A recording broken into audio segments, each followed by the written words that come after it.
Hello everyone and welcome to Otaku Talk. I'm your host OD and today we will be reviewing and analyzing chapter 197 of Dr. Stone.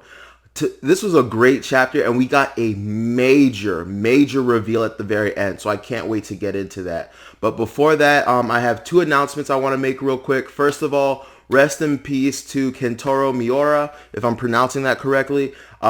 He is the mangaka of the Berserk series. Berserk series has been running since I was in high school. It has been a very popular series in the anime manga world.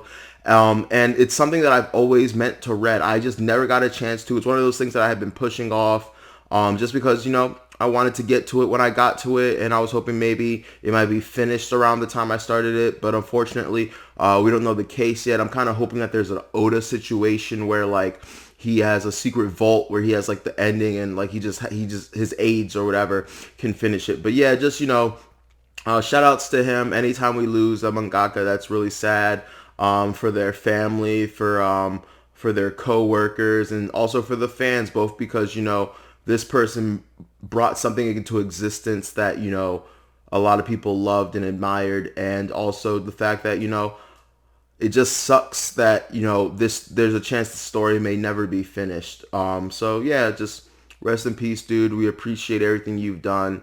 And, thank you for just giving us another incredible manga to enjoy and fanboy and fangirl over. And the second thing is, as of this recording, I am at 99 subscribers. I am one away from 100, which is my first milestone. Can't believe we did it. I started recording, I want to say a little less than a year ago. Around a year ago. Let's just say it's a year, and to finally hit 100 means so much to me. It's been long and arduous, and I've just really been trying every video to be better and better. So if you could please like, share, subscribe, specifically subscribe, hit that bell notification, bang it, share, get me over the hump, and I get 100. Once I get to 100, I can change my URL. I'm going to change it to, I'm debating whether to make it Otaku Talk or Otaku Talk OD. I'm having like branding debates and stuff like that. But man, I can't believe I'm here. Thank you for those of you that already joined and have been members of the League of Otaku. Thank you so much. I appreciate you guys, and it was hard to do for the longest time, not knowing like whether or not anyone cared about my videos or was enjoying them. But to see, not only as slow as it was, just steady growth, and to see some of the comments you guys leave me, it's been really inspirational. It's been really motivational.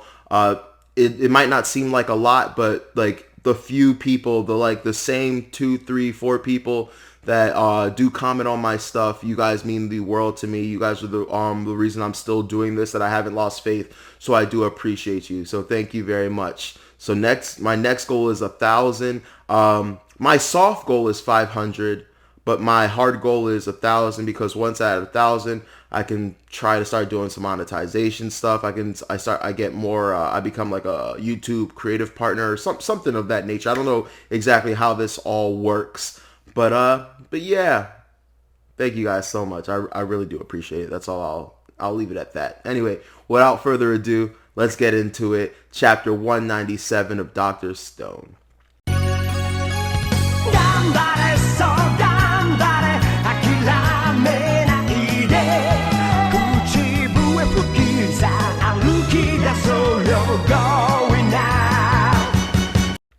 So, we start off where we left off, right? With Soika crying over Senku. He's revived. And so basically she tells him, yeah, man, I've been years and years and years been chugging at this. Unfortunately, after all these years, all I was able to do was make one. But I figured, hey, if I'm going to revive anyone, it should be you. And, Senku, just like, that nice science teacher you had back in school, if you did have one, if you didn't have one, unfortunate for you, I apologize. But he's like, great job. And he was like, you know what? Yeah, you can only make one, but great decision-making process and me being the first one. Like, obviously, like, anyone would have known, like, all right, we got to get Senku out first. Once you get Senku out first, like, everything else is a cakewalk. But I still like the fact that he was nice about it. He was like, hey, man, at least, So he goes over and admires her nitric acid field, right? And once again, like a good teacher, like someone who's, trying to, like, share his love of something and, like, encourage others, he tells her, you did a phenomenal job. Yes, it's a long method, but you're 10 billion% likely to succeed. And I missed that. I didn't know how much I missed that. Honestly, every single time he says that, I crack up. I think it's hilarious just because of the sheer fact that, like, this dude is, intelligent, and for him to be making, like, to blatantly be, like, spouting out incorrect, yes, I'm saying it, incorrect percentages, because that percentage is not right. There's no statistic way that, like, something is 10 billion, like, but that's what makes it funny in my opinion. So I really like that part. So yeah, the next part absolutely had me floored. Absolutely had me floored. And essentially, Senku makes revival fluid in one day.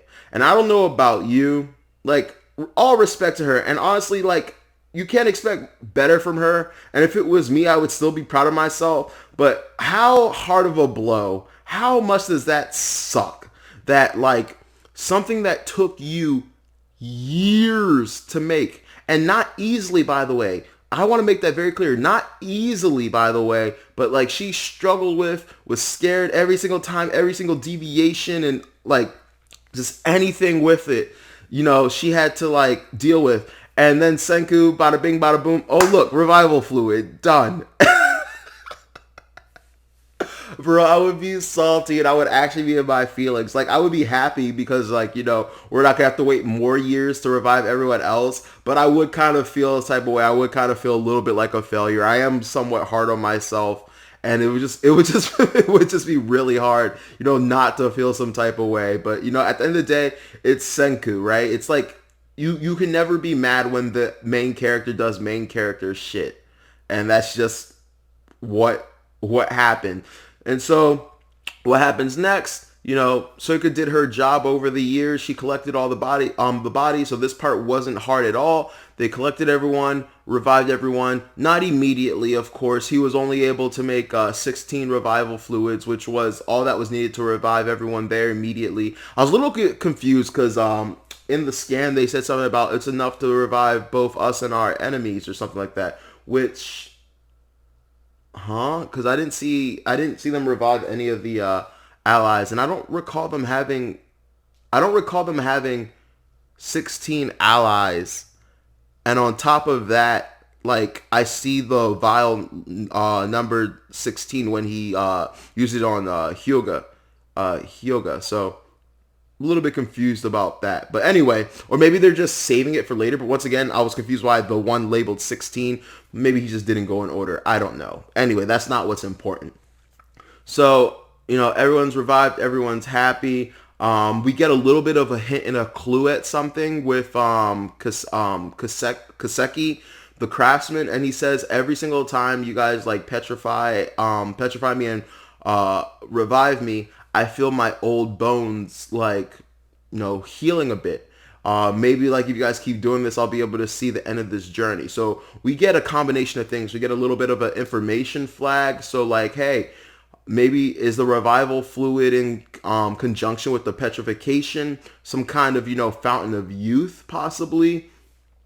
Does it revert the aging process? Like, because we do know that when you're injured and you're petrified and revived, any injury you have is repaired. It's almost like stem cells on crack, right?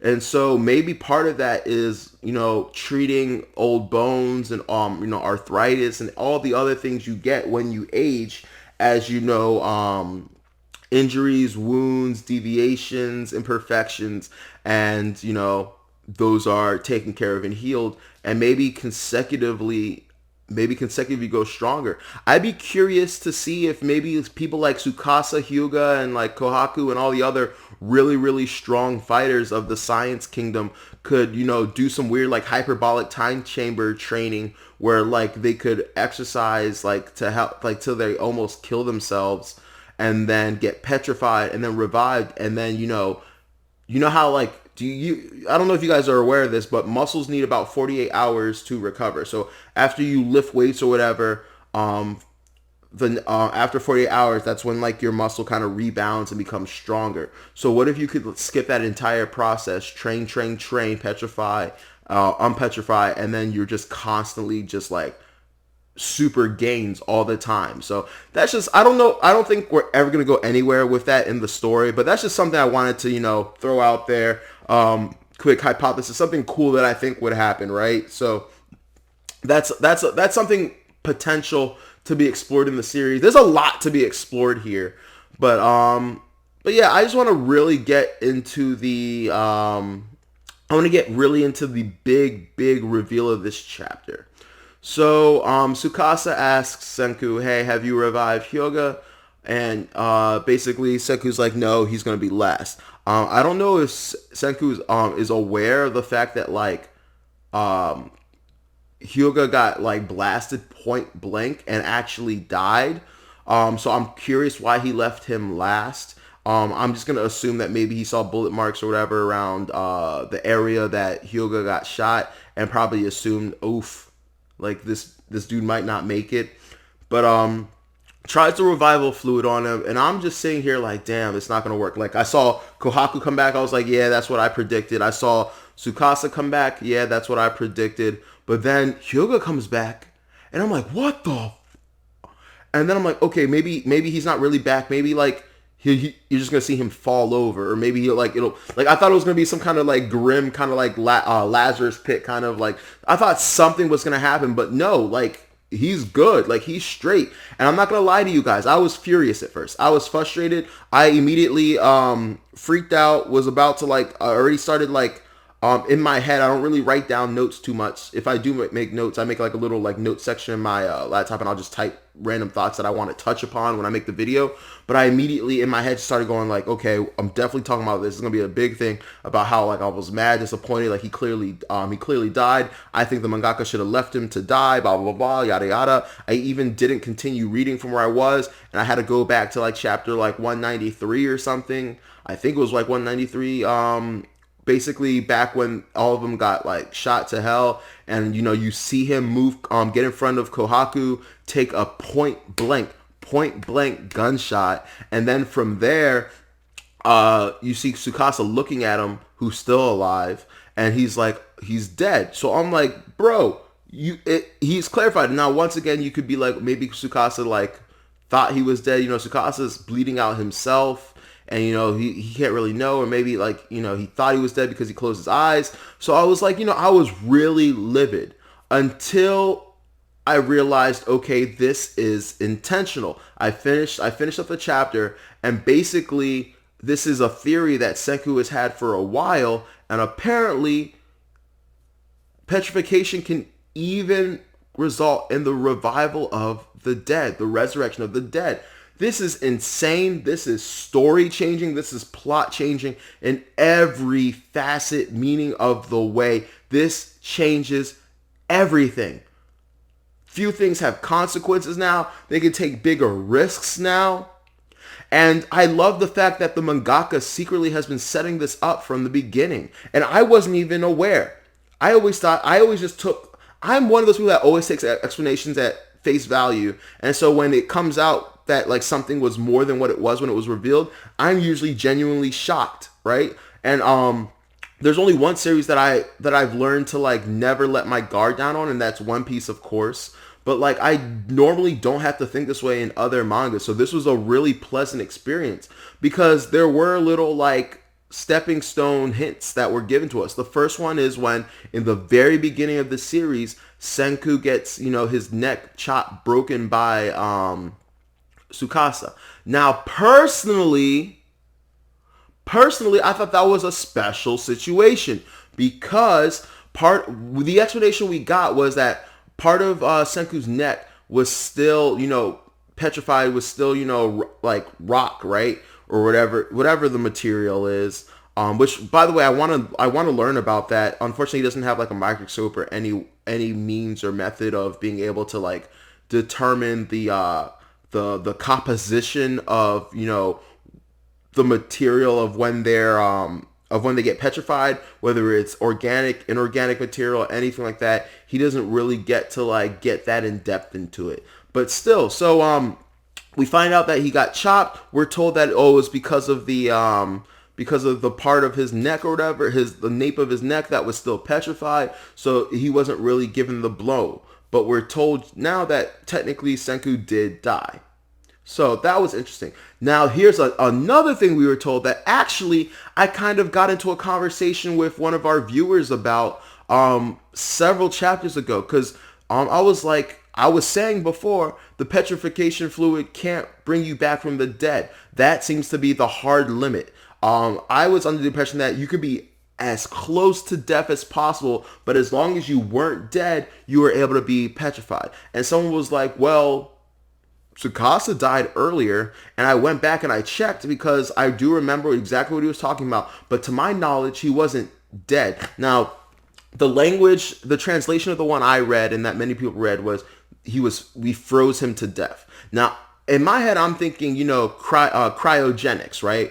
And I'm thinking cryogenics, you get them to the point where they're barely like alive. Like, for those of you, if you're an anime fan, you've probably seen numerous other series where people take potions or any or medicine or any kind of thing that puts them in a death-like state that vastly decreases the beat of their heart, the flow of blood, and all that to keep them barely alive, but alive nonetheless. And I thought, once again, with the cryogenics, that's what it was. It was to slow down the injury, slow down his illness, slow down his heartbeat. He's not quite dead, but he's not like he's in that kind of, that kind of middle, not purgatory, but that in-between place, right? And so that's what I was thinking. So once again, this could have just been me trying to put my ideas and my theories onto what was happening. But I was like, okay, these are explanations of how, these are just ways to showcase the fact that you can be close to death, but as long as you're not truly, truly dead, you can't be revived, right?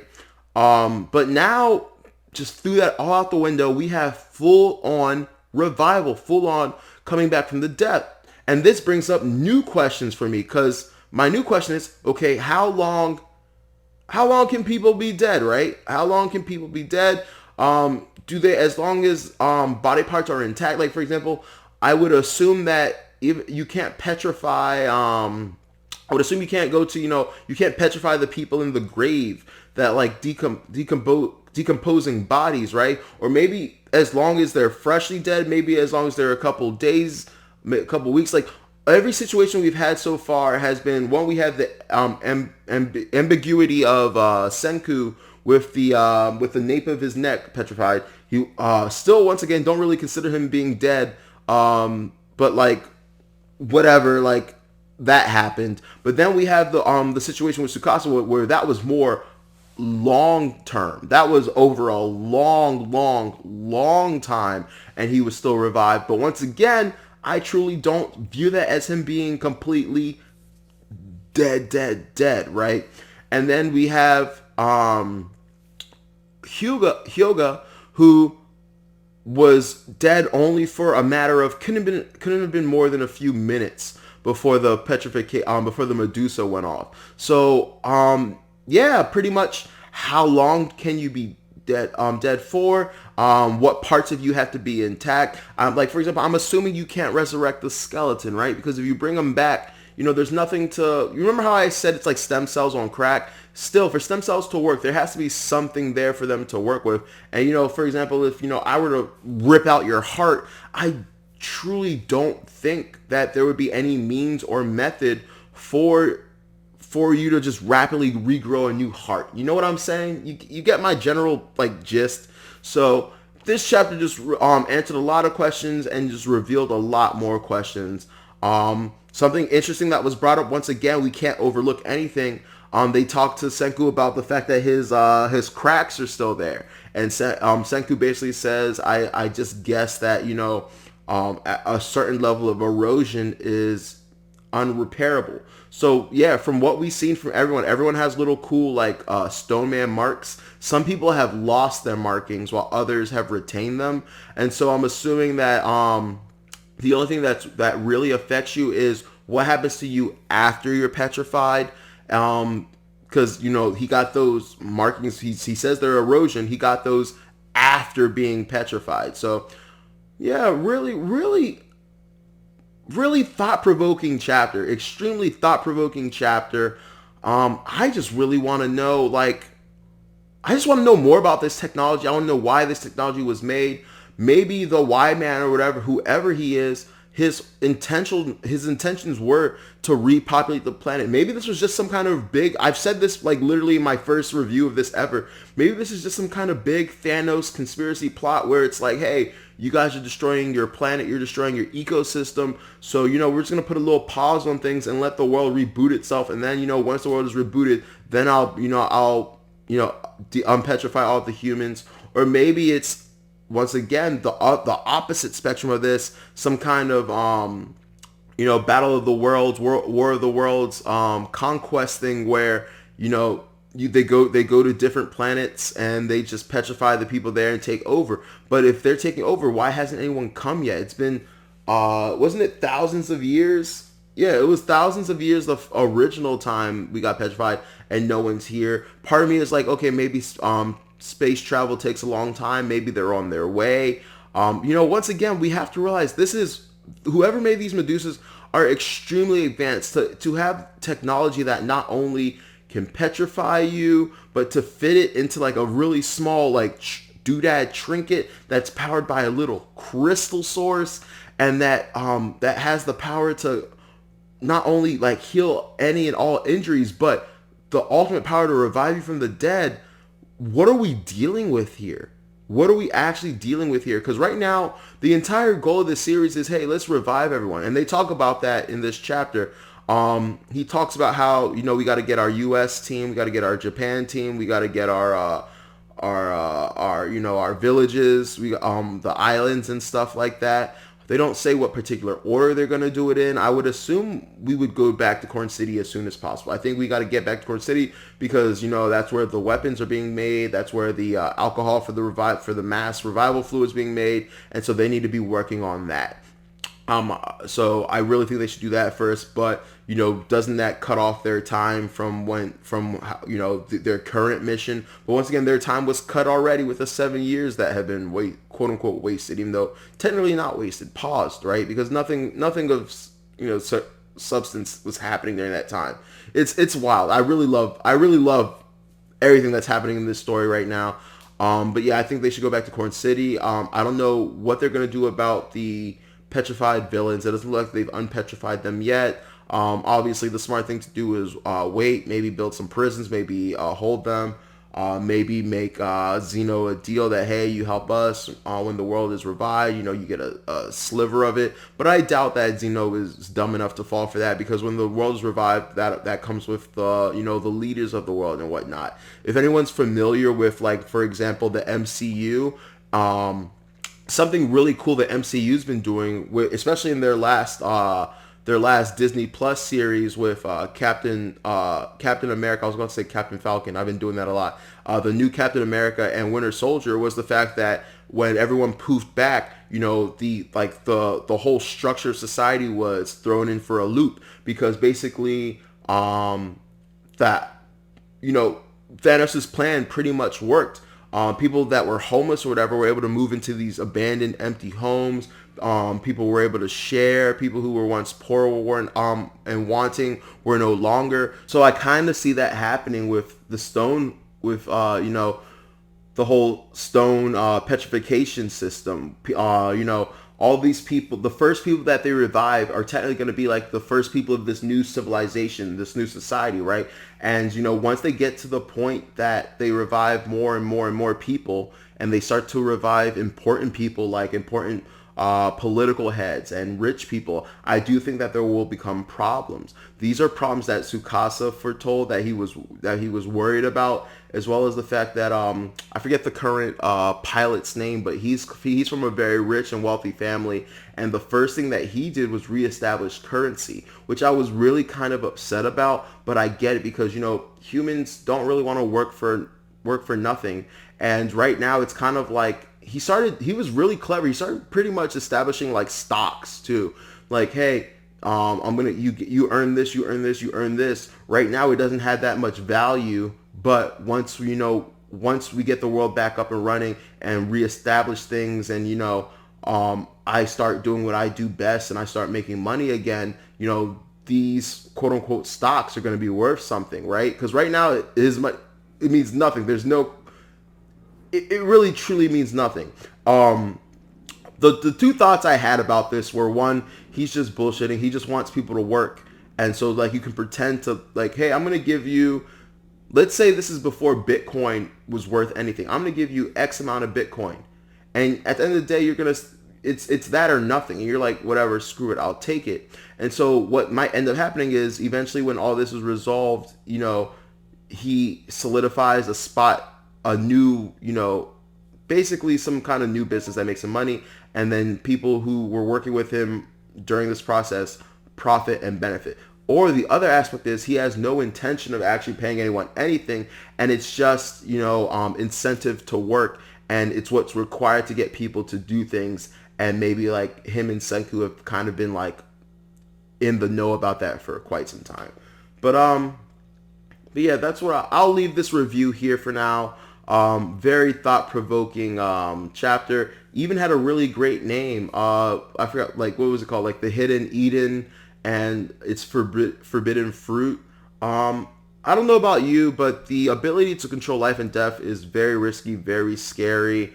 And I just really, all I care about is just knowing more. I want to know the extent, like my scientist brain is going off. Like, I want to conduct experiments. Like, low-key, like, I don't think Senku would do this, but dear God, Lord forbid Zeno finds out about this, because, I don't know about you, but we've seen many crazy scientists, and I can just imagine, because I'm going to be real with you. I'm going to be 1,000% real with you. I'm going to be 10 billion% real with you.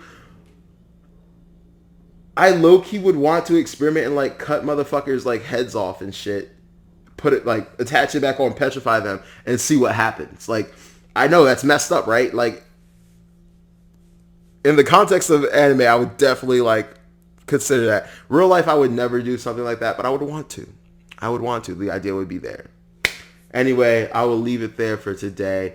Thank you for tuning in. I really hope you enjoyed this review. I think this was an awesome chapter. I'm super excited for the next chapter and see where we go from there. Anyway, take care. Have a great day. This has been Otaku Talk. I'm your host, OD. Thank you for watching. Please, please, please like, share, and subscribe. Who is going to be number 100? Who is going to be number 100? Who is going to be... thank you guys for being on this journey. Honestly, like, I'm happy. Whether or not... Like, I want to see how far this thing goes. I really do. I want to see how far this thing goes, because, it's one of those things where you never know how far something will go, and then, you wake up one day and, like, you're successful.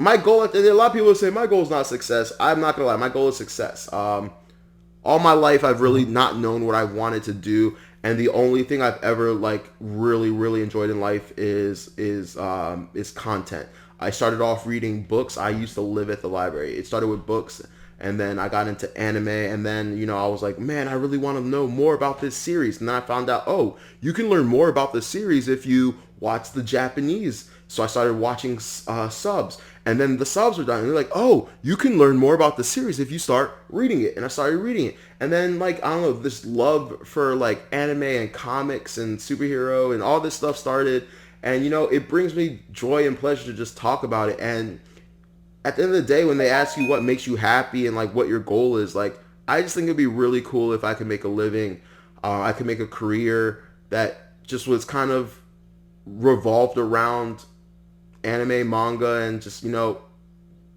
cartoons and comics and content in general. Are a lot of people trying to do this? Yeah. Is it a pipe dream? Yeah. But you know what? After 10 years of